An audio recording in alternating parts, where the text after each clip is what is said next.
ومن يقنط منكن لله ورسوله وتعمل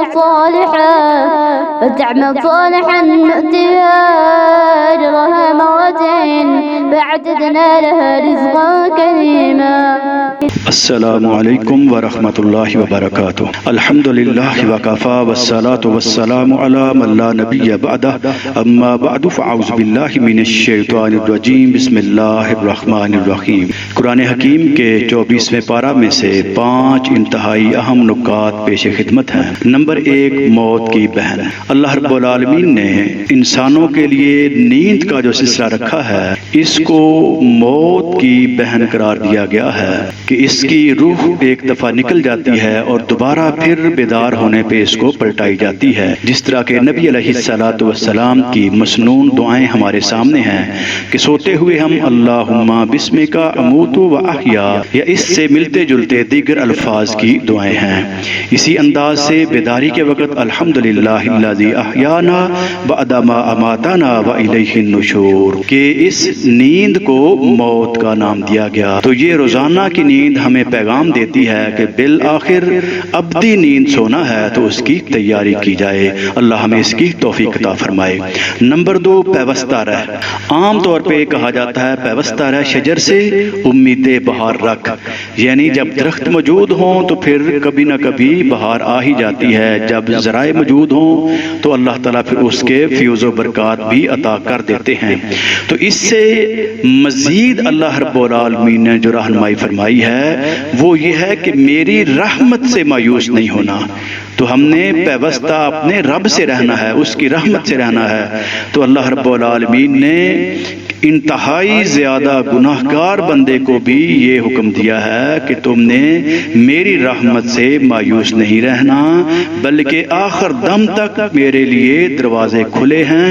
جب بھی تم توبہ کر لو گے تو اللہ رب العالمین اپنی رحمت نازل فرما کے اس کو معافی عطا کر دے گا.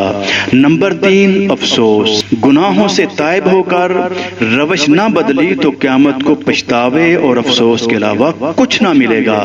اللہ رب العالمین نے اس بات کو بھی یہاں پر واضح فرمایا ہے. نمبر 4، بس کافی ہے. اللہ اپنے بندے کے لیے کافی ہے. دنیا میں جتنے بھی سہارے ہیں، نعتیں ہیں، جن پر توقعات کی جاتی ہیں وہ سارے کے سارے بوگس ہیں، فانی ہیں، عارضی ہیں، کمزور ہیں. اللہ رب العالمین کا جس کے اوپر رحمت اور فضل والا معاملہ ہو جائے وہ بندہ پھر مطمئن ہو جاتا ہے اور ہر حوالے سے ہر لمحہ ہر موقع پر بس اللہ اس کے لیے کافی ہے. اللہ ہمارا بھی یہ مقدر بنا دے. نمبر 5، مت سنو. کفار کا حربہ اور کوشش و خواہش تھی کہ قرآن حکیم کو مت سنو. اس کے لیے وہ بڑی پلاننگ کرتے، بہت کچھ کرتے، اور اللہ رب العالمین نے یہ بات اپنے قرآن کے اندر محفوظ فرما دی.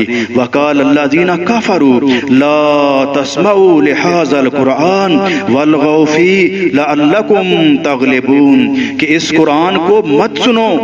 کفار ایک دوسرے کو مشورہ بھی دیتے، اس کے لیے پلاننگ بھی کرتے، اور اللہ رب العالمین کا قرآن جب پڑھا جاتا تو وہ ایک دوسرے کو ترغیب دیتے کہ خوب شور مچاؤ، شاید کہ تم اسی طریقے سے غالب آ جاؤ. اور اگر کوئی اللہ کا بندہ قرآن حکیم کو پڑھتا ہے، سمجھتا ہے، اس کا ترجمہ کرتا ہے، خلاصہ کرتا ہے، تشریح کرتا ہے، تفسیر کرتا ہے، دنیا میں اس کی تعلیم دیتا ہے، تو اس کو یاد رکھنا چاہیے کہ یہ کام نبی مکرم جناب محمد رسول اللہ صلی اللہ علیہ وسلم کی مقدس سنت کے مطابق ہے، اور یہ بہت رب کی رحمت والا معاملہ ہے.